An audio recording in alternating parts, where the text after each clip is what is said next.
안녕하십니까. 저는 BBS 불교방송 10시부터 11시까지 복진된 공덕을 진행하는 자용입니다. 박수 좀 보내주세요. 네, 저분 음식은 아니고요. 네. 자, 이 시간에는 우리 앞에서 설명드렸듯이 선웅 스님을 모시고 강의를 듣는 시간입니다. 지금부터 선광사 주지이자 은혜사 기획국장이신 선웅 스님을 모시고요. 행복한 삶을 위한 불자인의 자세를 시작하겠습니다. 선웅 스님은 경산불교연합회 회장과 경산경찰 경승실장을 맡고 계시면서요. 대구 한의대학교 자율전공학부 객원 교수로도 또 불교를 포교하고 계시고요. 교육에도 정말 많은 힘을 써주시는 대단한 우리 그 불자들이 꼭 필요로 하는 강의를 해주시는 큰 스님이십니다. 선웅 스님을 큰 박수로 모시겠습니다. 더 크게 더 크게 더 크게 하늘을 쳐주세요.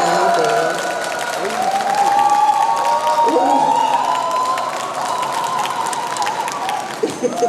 네, 우리 지금부터 행복한 삶을 위한 불자인의 자세 다시 한번 큰 박수로 청하면서 저는 잠시 후에 뵙도록 하겠습니다.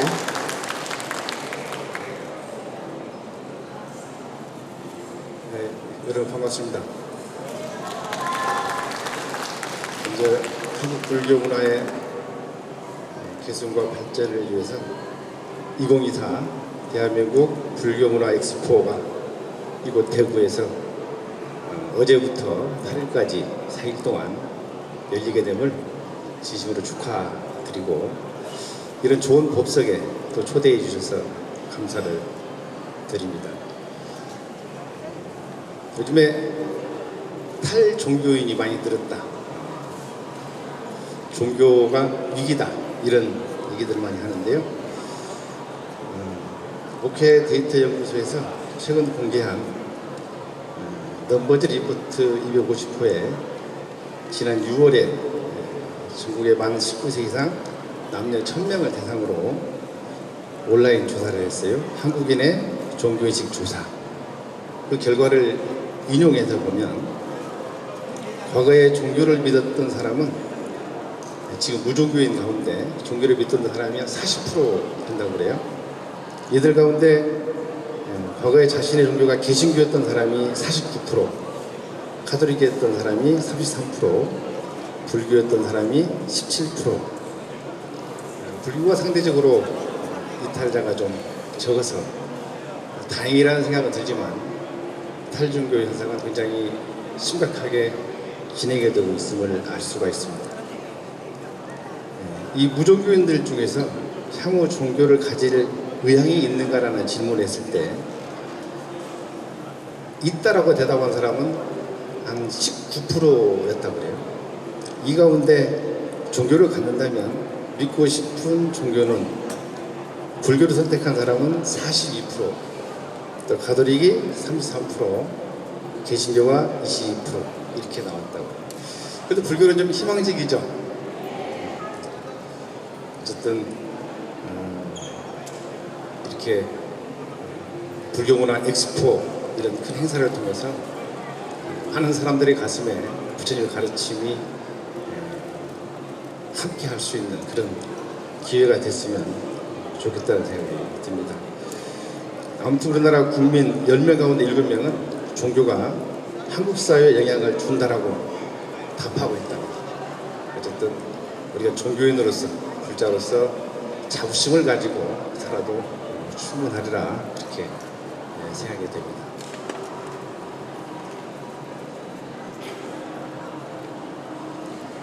저는 오늘 행복한 삶을 위한 불자의 자세에 대해서 예를 들어서 이해하기 쉽게 몇 가지만 말씀을 드리겠습니다. 삶에 만족하고 사는 까마귀가 한 마리 있었다. 이 까마귀는 어느 날 백조를 만나면서 회의감이 들었다고 그래요. 하얀 자태의 백조를 보면서 까마귀는 백조를 부러워합니다. 저 백조는 얼마나 행복할까? 벽조를 만나서 까마귀가 얘기합니다. 당신은 정말 행복하겠습니다 라고 얘기를 해요. 그래 벽조가 나보다는 두 가지 색을 가진 앵무새가 훨씬 행복할 것입니다 라고 얘기를 합니다. 까마귀는 다시 앵무새를 찾아갑니다. 똑같은 질문을 하니까 앵무새가 대답을 합니다. 나는 정말 아름답고 행복한 줄 알았는데 공작을 만나는 순간 나는 굉장히 그 행복도 잠시였다는 걸 말씀을 합니다. 다시 까마귀는 공작을 찾아갑니다. 공작을 만나기 위해서 동물원에 가요. 동물원에 가니까 많은 사람들이 공작 우리에 모여가지고 공작을 관람을 하고 있어요. 동물원이 폐장 시간이 되고 사람들이 다 올라오고 난 다음에 까마귀가 공작을 만납니다. 공작 당신은 너무너무 아름답습니다. 이렇게 많은 사람들이 와서 당신을 보고 즐거워해 주니 얼마나 행복합니까? 그러니까 공작은 치밀한 표정으로 까맣게 얘기합니다. 나는 아름답다는 이유만으로 이렇게 우리에 갇혀서 삽니다. 나는 가고 싶은 곳을 마음대로 갈 수 있고 친구도 만날 수 있는 까마귀 당신이 너무너무 부럽다. 나는 까마귀 당신을 부러워하면서 살고 있다라고 얘기를 해요. 여기서 까마귀와 벽조와 앵무새 공작이 있는데 어느 새가 가장 행복한 새입니까? 어리석은 질문이겠죠?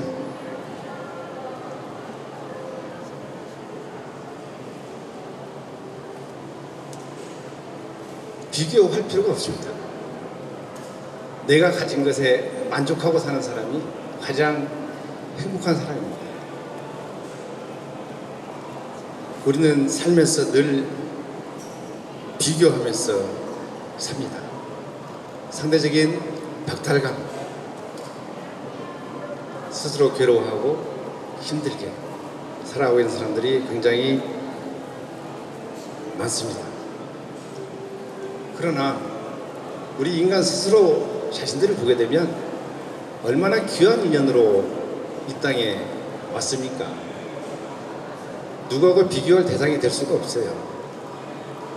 불일 보조국사의 수심결 37장에 보면 시리 맹구모 섬계 투치 이런 얘기. 눈먼 거북이가 나무를 만나고 작은 계자씨가 바늘에 꽂힘과 같으니 인간으로 태어남이 이렇게 다양할 수가 없다. 이런 얘기가 나옵니다. 여러분 많이 들어보신 얘기죠? 맹구모 생각해 보세요. 눈먼 거북이가 바다 밑에 살고 있다가 숨을 한번 쉬기 위해서 수면으로 나오는데 가장 좋은 조건은 거북이의 머리가 들어갈 만한 구멍이 뚫린 널빤지를 만나는 일이잖아요. 망망대해에서 100년에 한 번 머리를 내미는데 그 널빤지를 만날 수 있는 확률이 얼마나 되겠습니까? 그렇게 귀중한 인연으로 태어났습니다. 또 섬계투친 작은 계자씨 있잖아요. 그죠? 계자씨가 바늘에 꽂히는 것 같다 했어요. 바늘을 세워놓고 천상에서 계자씨를 뿌리는데 그 계자씨가 바늘에 꽂히는 확률이 바로 우리 사람분 받을 수 있는 확률이라고 합니다. 실감이 되십니까? 누가 비교할 수 없겠죠? 하나 더 말씀드릴까요? 조갑 삭토라고 들어봤어요? 부처님께서 하루는 손톱 위에 흙을 올려놓습니다. 어비시 손톱 위에 흙을 올려놓고 제자들에게 얘기해요. 이 대지 위에 있는 흙과 내 엄지손톱 위에 올라온 흙을 비교해봐라. 우리 인간으로 태어난 게 이렇게 귀중한 인연일 수가 없다. 이렇게 얘기합니다. 우리 절대 어느 누구와 어느 대상과 비교할 필요가 없습니다. 비록 업력에 의해서 이 땅에 왔고 업력에 의해서 살아가고 있지만 우리는 다행스럽게도 부처님의 법을 만나고 깨달을 수 있는 기회를 이렇게 만나고 있습니다. 이렇게 귀한 불교문화 엑스포를 통해서도 우리는 불자로서의 깨달음의 그런 조건들을 갖춰가는데 충분한 기회를 맞이하고 있는 것입니다. 천만 다행이죠.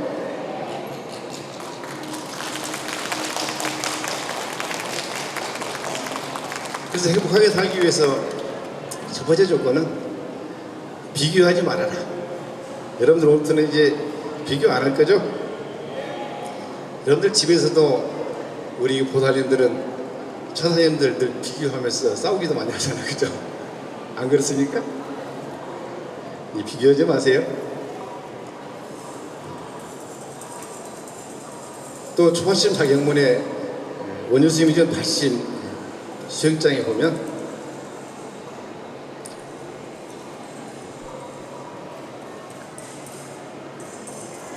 파차 불행이요 노인 불수다 이런 얘기가 나옵니다. 부서진 수레는 갈 수가 없고 노인은 수행할 수가 없다, 닦을 수 없다 이런 얘기가 나옵니다. 많이 들어봤잖아요 이것도. 그죠? 저는 아는 게 별로 없어서 쉬운 얘기만 합니다. 여기 파차 불행은 뭐 당연한 거고 노인 불수라 했는데 여기서 노인은 나이 먹은 사람을 얘기하는 게 아닙니다. 요즘에는 나이 드신 어르신들이 얼마나 열심히 기도 정신하는지 몰라요. 여기서 노인은 게으른 사람, 나태한 사람, 방이라는 사람을 노인이라 할 수 있습니다. 제가 얼마 전에 큰절에 소연을 보러 들어가다가 주차를 하고 걸어가고 있는데 뒤에서 누가 불러요. 스님. 돌아보니까 허리가 반쯤 굽으신 노보살님이 부르는 거예요. 보살님 왜 그러십니까? 라고 물어보니까 쫓아와서 하시는 말씀인 거예요. 스님, 염주를 오른쪽으로 돌려야 합니까? 왼쪽으로 돌려야 합니까? 그래서 제가 다시 물었어요. 지금 보살님은 염주를 오른쪽으로 돌리고 있습니까? 왼쪽으로 돌리고 있습니까? 오른쪽으로 돌리고 있다 해요. 그래서 제가 아유 옳게 잘 돌리고 있습니다. 그랬어요. 오른쪽으로 계속 돌리십시오. 아이고 스님 너무 감사합니다. 우리 중생의 마음이라는 건 늘 확인받고 싶어요. 그죠? 내가 하는 게 옳은지 그른지 어느 게 더 공덕이 되는지 어느 게 더 쉬운 길인지 좋은 일인지 이익이 되는지 늘 우리는 따질 수밖에 없는 게 우리 중생의 마음입니다. 저는 그 보살님을 보면서 순수함도 받지만 또 한편으로는 배움의 기회를 조금 놓쳤구나 그런 생각도 해봤습니다. 혹시 주위에 이런 부처님의 가르침이 조금이라도 필요한 분들이 계시면 여러분들이 알고 있는 만큼 전달해 드리는 것도 굉장히 큰 복덕이 되리라 그렇게 생각을 합니다. 부처님께서는 자기 인생을 사는 데 있어서 5가지 알맞은 시기가 있다고 했어요. 그 첫 번째는 머리카락이 100발이 되기 전에 마음을 다잡아서 정진할 수 있는 불자가 되라고 하셨습니다. 공부는 다음에 하지 미루지 말라고 했어요. 머릿결이 새카맣고 젊음을 유지하고 있을 때 공부하라고 했습니다. 여기 100발인 분은 2분 정도밖에 안 계신 것 같아요. 혹시 100발인데 염색을 하고 오신 분들 계실까요? 공부하기 싫어서 탈색이 됐는데 염색을 안 하면 그런 우려를 범하지 마시고 열심히 젊을 때 공부하시기 바랍니다. 아셨죠? 두 번째는 적당한 체온을 유지하고 있을 때 공부하라고 했습니다. 질병에 노출되지 않고 건강한 체력을 유지하고 또 음식물 소화가 잘 될 때 공부하라고 했습니다. 제가 지금 감기에 걸려가지고 요 며칠간 고생을 좀 많이 했습니다. 오늘 목소리가 좀 괜찮게 나오죠?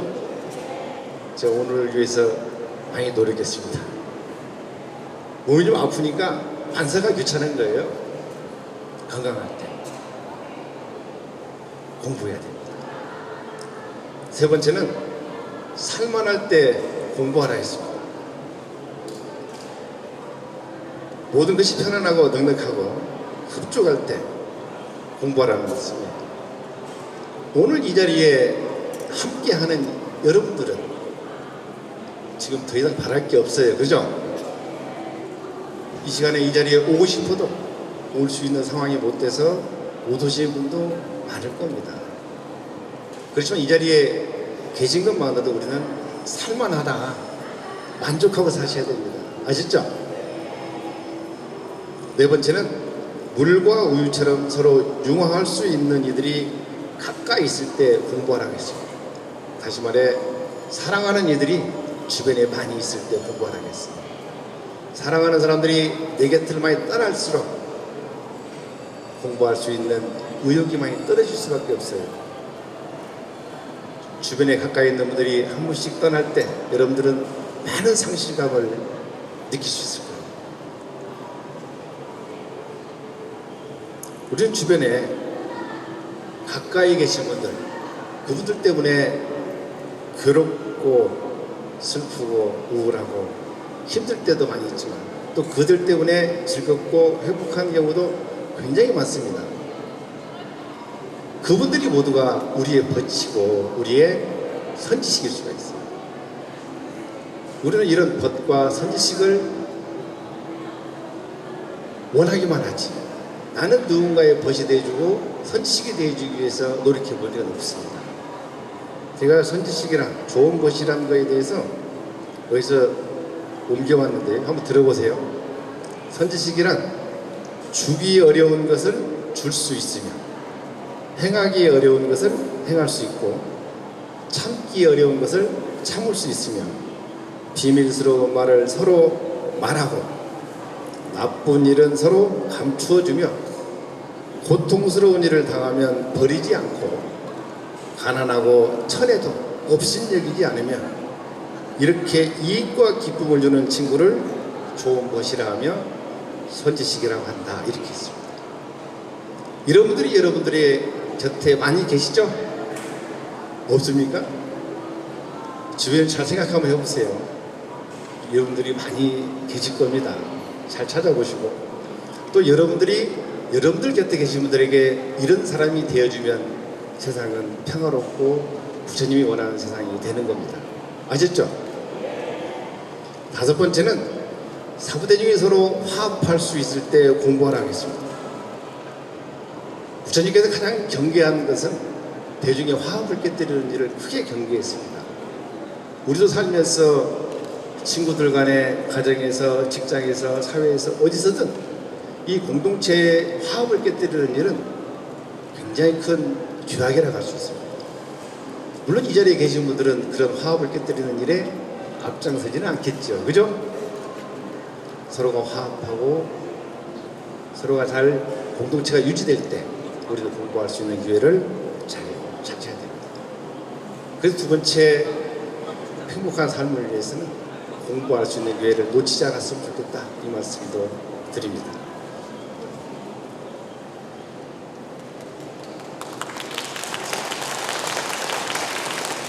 우리가 종교라고 하면 어떤 종교학자는 트랜스포메이션, 변화라는 얘기를 많이 해요.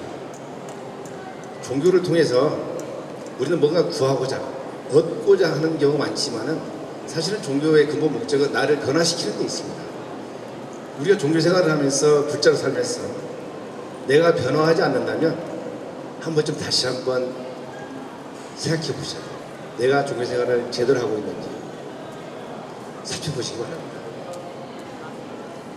제가 늘 좋아하는 얘기 중에 하나가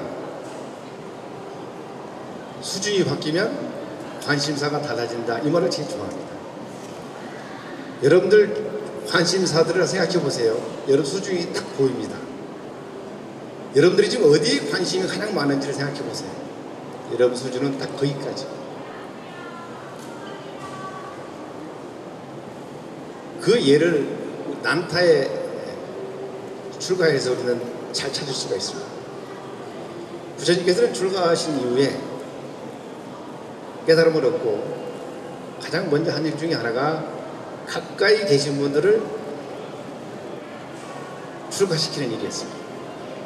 드디어 이게 난타의 차례가 온 겁니다. 난타는 부처님의 이복 동생이에요. 얼마나 잘생겼는지 동네 안악들이 흠모의 대상이라고, 잠을 못 자고 그렇게 잘생겼다고.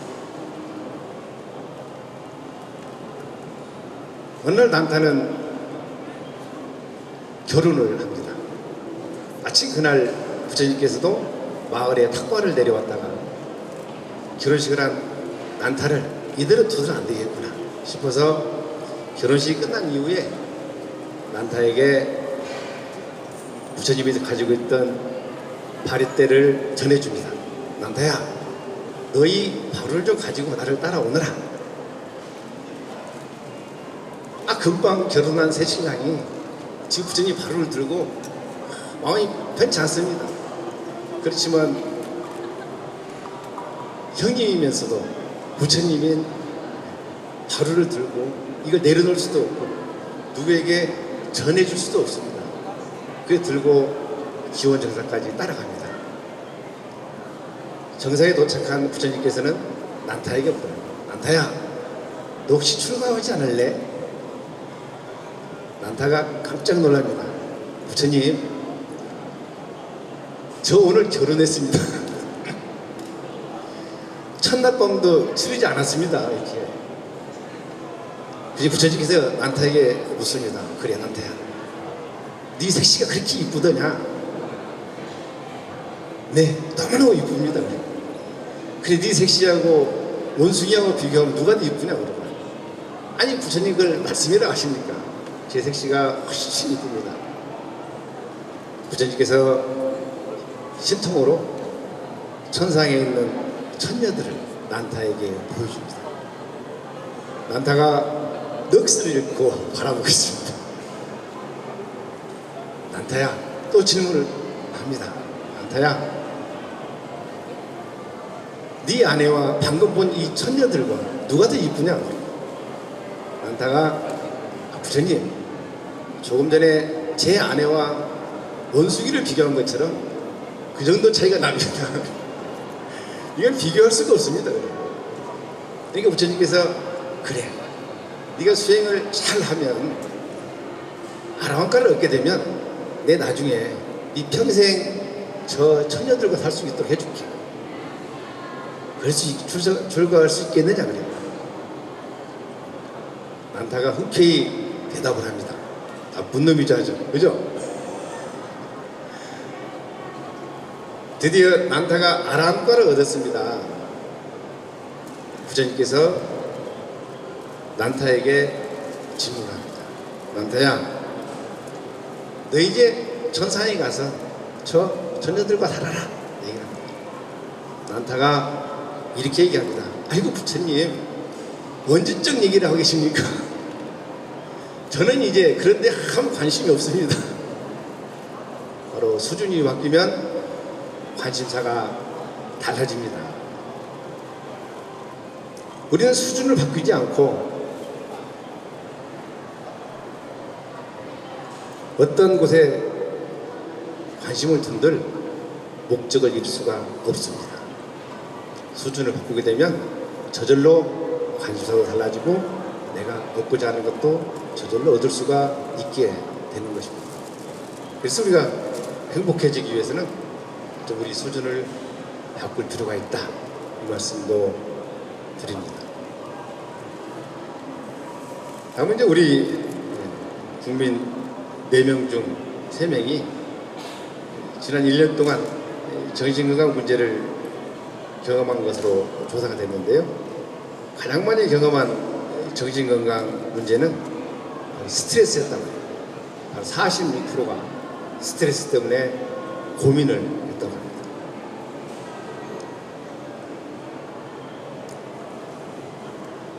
이 15개 정신건강 문제 중에서 가장 많이 경험한 것은 얘기들 심각한 스트레스가 46%, 다음이 수일간 지속되는 우울감, 이게 40%였대. 또 원인을 알 수 없는 신체 불편감, 이게 39%. 또 수일간 지속되는 불안, 이게 34% 수준이었다. 물론 이제 스트레스의 가장 큰 원인은 경제적인 문제가 가장 크다고 그래요. 여러분도 살면서 경제적인 문제로 스트레스 받는 게 굉장히 많죠. 아까 절에 일하는 조사님이 저를 보고, 스님, 요즘 왜 이렇게 어렵습니까? 너무너무 어렵다고. 이제 속으로 그랬습니다. 내일은 더 어렵다. 오늘이 가장 쉬운 날이다.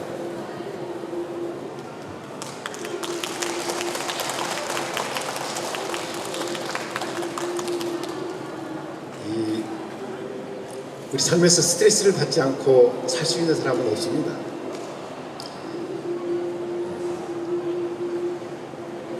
캐나다의 한 학자가 실험을 하기 위해서 일주일간 평화롭게 놀고 있는 쥐가 있는 곳에 매일 고양이를 하루에 한 번씩 지나가게 했어요.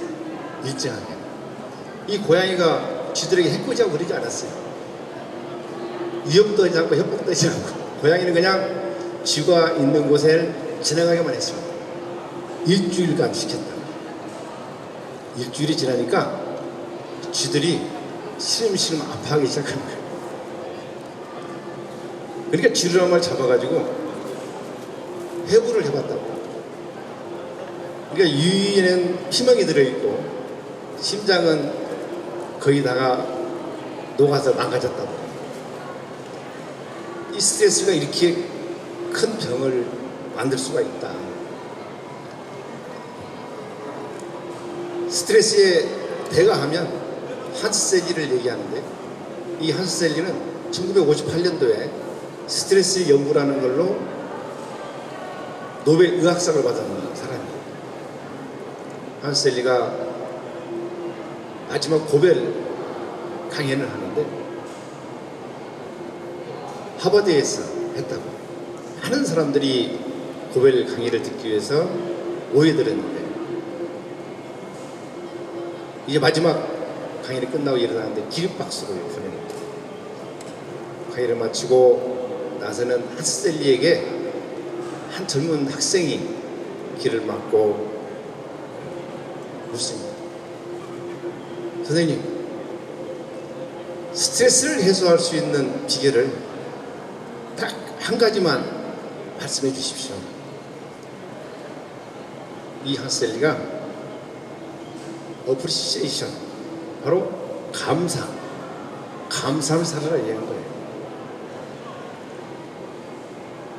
감사만큼 강력한 스트레스 정화제가 없고, 감사만큼 강력한 스트레스 치료제가 없다고 합니다. 감사하는 마음을 갖게 되면 미움이나 시기나 질투가 생겨나지 않는다고 해요. 감사하는 마음을 갖게 되면 세라토닌이라는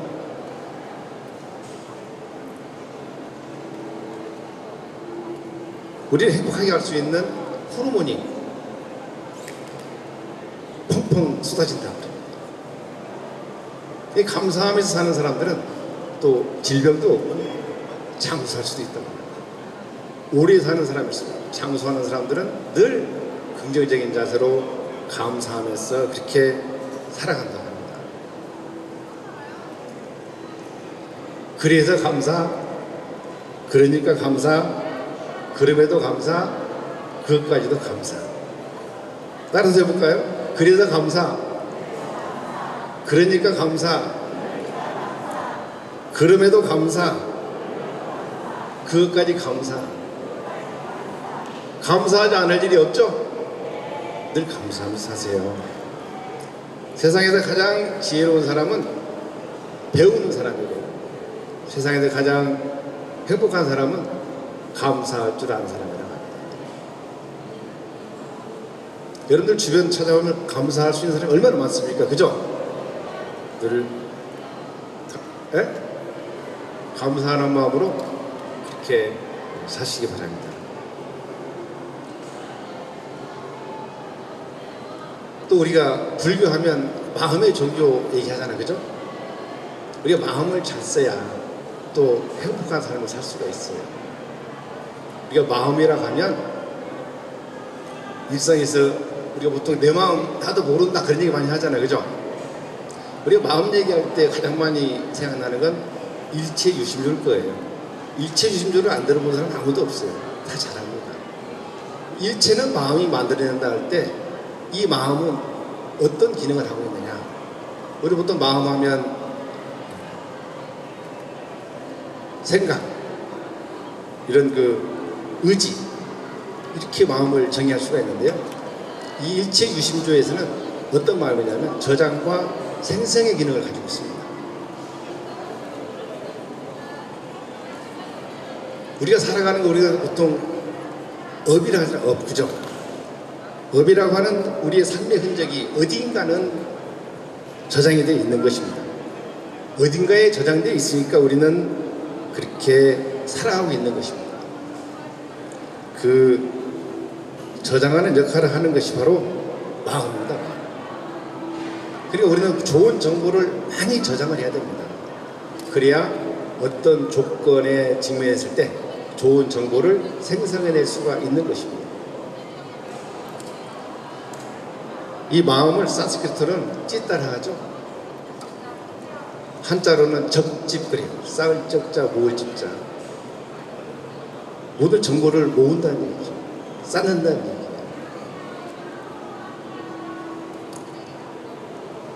예를 들어드리면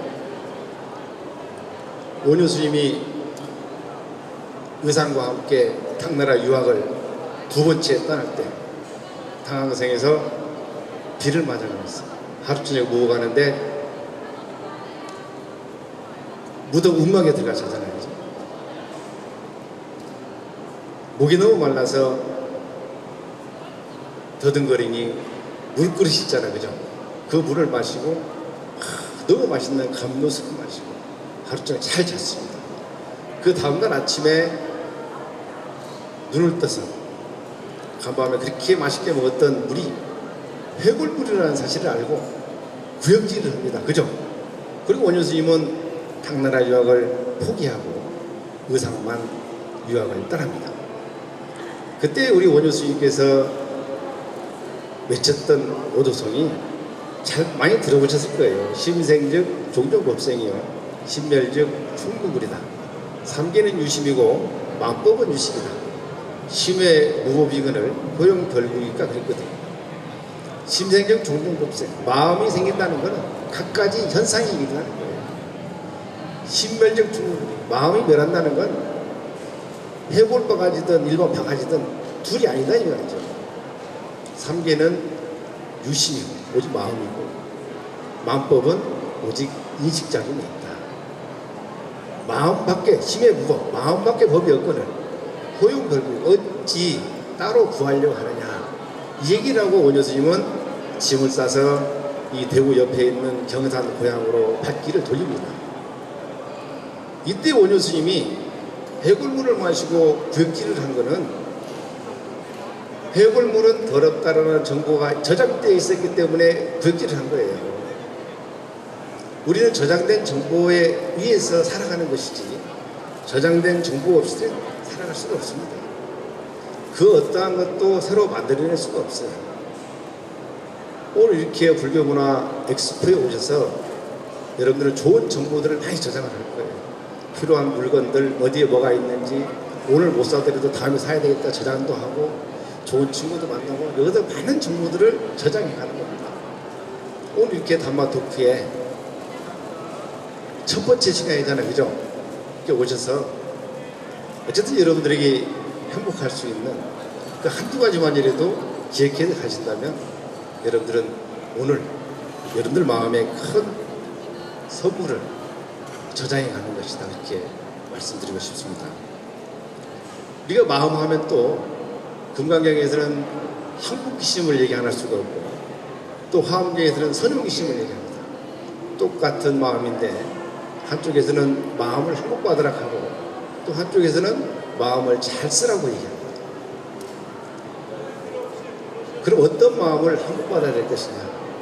금강경 제3장 대성정정률에서는 아상, 인상, 중생상, 수자상 이 사상을 한국받으라 그랬거든요. 이 사상이 바로 중생심이잖아요. 그죠? 중생심을 한국받으라 했어요. 이 중생심을 한국받기 위해서는 발보리심을 해야만이 중생심을 한국받을 수가 있어요. 중생심을 한국받아야만이 반야바라밀이 드러날 수가 있고, 반야바라밀이 드러나야만이 안욕따라 삼약삼보리를 성취할 수가 있는 것입니다.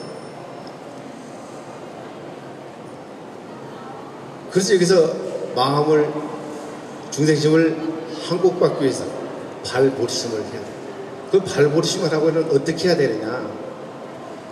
우바 세계경에 나온 얘기들을 몇 가지 말씀을 드리겠습니다.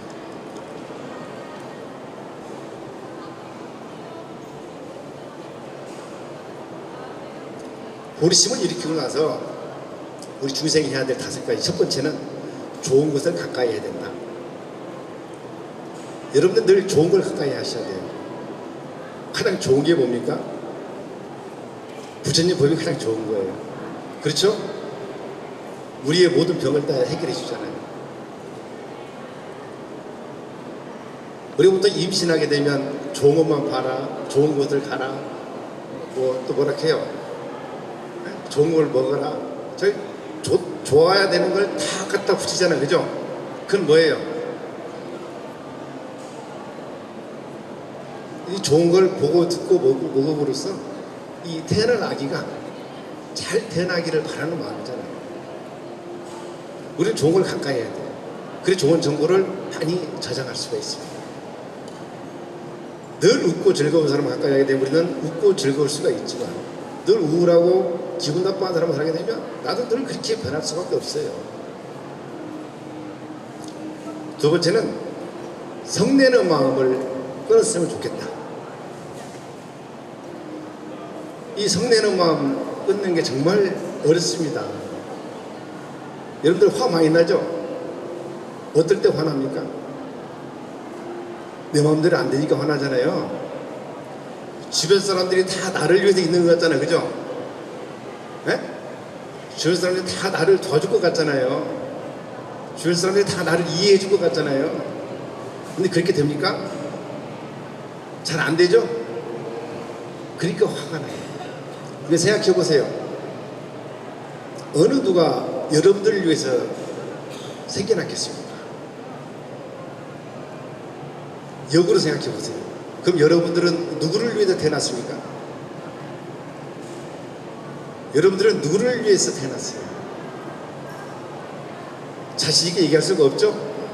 각자의 태어날 이유를 가지고 그렇게 태어난 겁니다.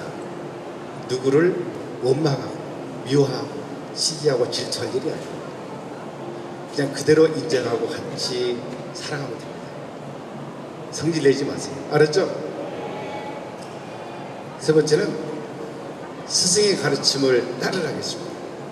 우리의 가장 큰 스승은 누구예요? 부처님이잖아요. 그죠? 부처님 가르침을 따라가면 되는 겁니다. 제가 가끔 하는 얘기가 있어요. 벌과 나비를 따라가면 어디 가요? 똥밭에 갈 수 있죠? 똥벌에 따라가면 어디 갑니까? 화장실 가겠죠. 스승의 가르침을 잘 따라가십시오. 특히 부처님 가르침 늘 함께 하시는 분들은 행복할 수밖에 없습니다. 세 번째는 연민의 정을 일으키라겠습니다. 연민의 정은 상대를 불쌍히 여기는 마음이에요. 불교적으로 얘기할 것 같으면 비심을 얘기하겠죠. 상대의 아픔을, 상대의 고통을, 상대의 괴로움을 내 것처럼 여길 수 있는 그런 연민의 마음을 가지고 사시는 게 바로 보리심을 일으킨 자들이 해야 될 일이라고 생각합니다. 다섯 번째는 부지런히 정진하라고 했습니다. 이 5가지가 바로 보리심을 바라고 나서 해야 될 우리들의 일이라고 했습니다. 이게 한복기심으로 이어질 수가 있다는 것입니다.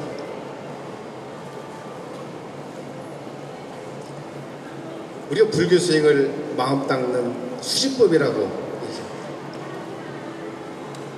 먼지 낀 거울을 닦아내듯이 마음에 낀 때를 닦아내는 거예요. 어느 부부가 주유소에 들어가서 세차를 합니다. 세차. 근데 옆에 있는 운전하는 이 조사가 자꾸 앞미를 새로 닦으라는 거예요. 앞에 있는 종업원은 열심히 닦아주는데 옆에 아내가 볼 때는 유리가 문제가 없어요. 아내가 얼른 남편의 안경을 벗겨서 안경을 닦아 끼워주는 거예요. 그랬더니 유리가 보이잖아요. 그게 바로 지혜 있는 사람의 모습이겠죠?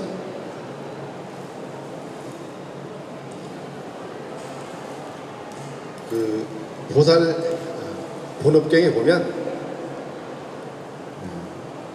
심자량, 심청정이라고 있어요.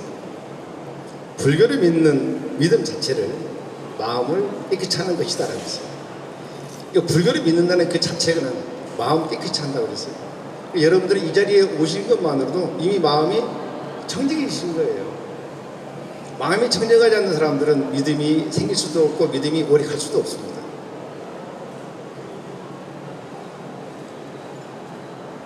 마음이 깨끗해져야만이 좋은 업을 지을 수가 있고 수행이 저절로 된다고 했습니다. 오각경에서는 한 마음이 청정하면 세계가 청정하다고 했습니다. 이 청정한 마음이 바로 아까 화엄경에서 얘기한 선용이심이 이루어질 수 있는 것입니다. 마음을 잘 써야 되는데 우리는 마음만 가지고 마음을 잘 쓸 수 있다? 안 됩니다. 바로 이 선용이심, 불교에서 얘기한 회향을 얘기할 수 있습니다. 제가 하나 인용해서 말씀을 드리겠습니다.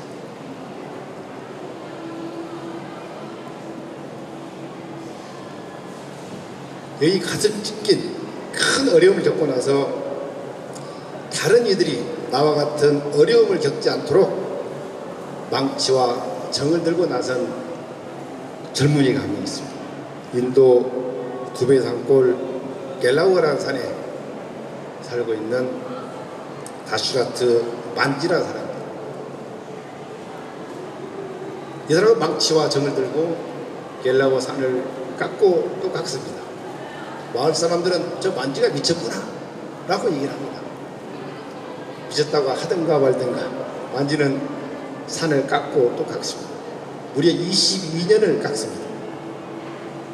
그래서 만든 길이가 110m, 폭이 9.1m 이 도로를 만들었어요.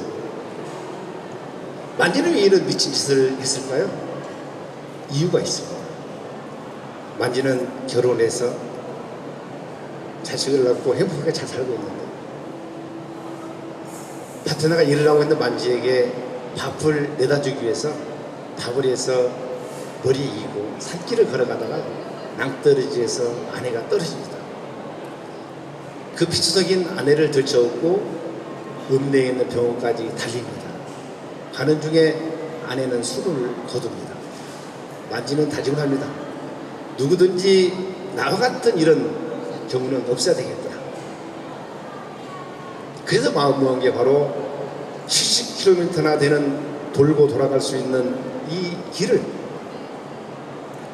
아까 20년 동안 길을 내서 110m 길을 뚫으면서 15km로 줄여놨습니다. 그 줄은 길로 많은 이들이 다닙니다. 학교를 가고 시장을 가고 병원을 가고 자전거 가고 리어카가 가고 자동차가 지나갑니다. 길은 만지가 만들었지만 그 길은 우리 모두의 길이 된 것입니다. 이게 바로 불교의 회향이라고 할 수 있습니다. 내가 가지고 있는 것을 아까워하지 마시고 내가 가지고 있는 것을 기꺼이 일체 주선과 함께 나눌 수 있는 마음, 이게 바로 불자들의 삶이 아닌가 생각합니다. 우리는 늘 받기를 원하죠. 주고 나면 기브앤테이크 본전 생각나지, 그죠? 그런 생각 버리셔야 됩니다. 여러분들이 가지고 있는 거 기꺼이 여러분들과 함께하고 있는 주변에 귀한 분들에게 함께 나눌 수 있는 그런 마음을 가졌으면 좋겠다는 말씀을 드립니다. 끝으로 사는 것이 힘들다고 행복하지 않다는 것도 아니고, 지금 행복하다고 나에게 고통과 괴로움이 없다는 뜻도 아닙니다. 행복을 부르고 기쁨을 부르고 환희한 마음도 내 마음으로부터 비롯되는 것입니다. 어떤 문제도 그 문제를 문제 삼으면 문제입니다. 그러나 어떤 문제도 그 문제를 해결하고자 노력하면 해답은 있습니다. 그런 인생을 우리는 앞서거니 뒤서거니 살아왔지만, 문제가 주어질 때 절대 포기하거나 체념하지 말고 땅에서 넘어진 자 땅을 짚고 일어설 수 있는 힘과 용기와 지혜를 가지는 불자가 되었으면 좋겠습니다. 오늘 여러분들이 행복한 불자로 살아갈 수 있는 몇 가지 말씀을 드렸는데, 한두 가지라도 기억해서 여러분 살아가는데 즐겁고 행복했으면 좋겠습니다. 오늘 첫 번째 시간 함께 해주셔서 감사드리고 늘 평화롭고 행복하시기 바랍니다. 고맙습니다. 네, 선생님께서 행복한 삶을 위한 글자의 자세 보내주셨는데, 질문하실 분 계십니까? 질문 너무 이렇게 질문 있습니다. 잘 모를 것 같아서 질문 안 하시는 거죠? 여러분들 배려심이 아주 많습니다. 마이크. 네. 스님, 저 수보리 좋아하는데 어떻게 생각하세요? 수보리 장자. 수보리 장자를 좋아하신다고요? 아, 축하드립니다. 예, 수보리 장자 지금 좋아하세요, 저. 네, 저도 좋아합니다. 예. 그게 끝입니다. 우리 부사님이 정말 멋진 그 질문을 해주셨어요. 수부리 장자를 좋아하는 불자 있을까요? 네, 다 좋아하시죠? 네. 네, 수고리 좋아하시면 계속 열심히 수행정진 하시면 됩니다.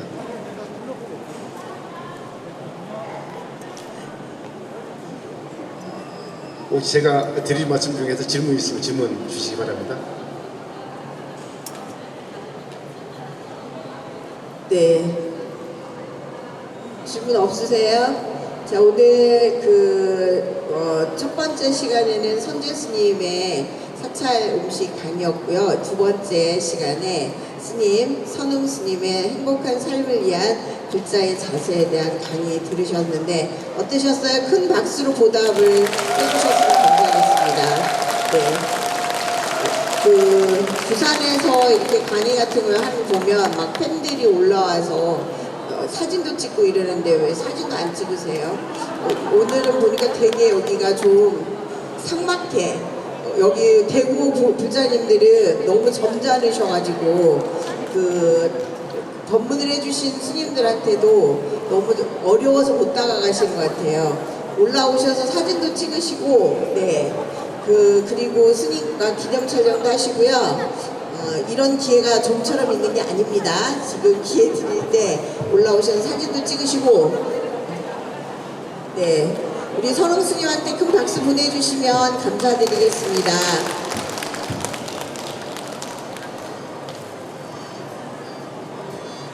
사진 찍으시는 동안에 저는 BBS 불교방송 복짓는 공덕을 진행하는 자용입니다.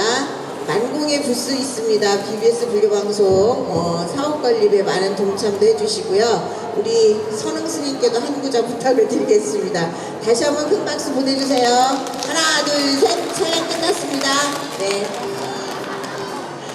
오늘 주옥 같은 부처님 말씀, 행복한 삶을 위한 불자의 자세, 선웅 스님께서 말씀해 주신 거 꼭 집에 가셔서 다시 한번 생각해 보시면서 좋은 시간 가지셨으면 합니다. 가실 거예요. 예. 경상도 말로 한번 해보겠습니다. 자, 이어서 계속해서 우리 지훈 스님께서 바른 명상법에 대한 강의가 이어질 겁니다. 안 바쁘신 분들은 계속해서 계시고 선흥 스님 강의만 듣고 가실 분들은 조심해서 가시기 바라겠습니다.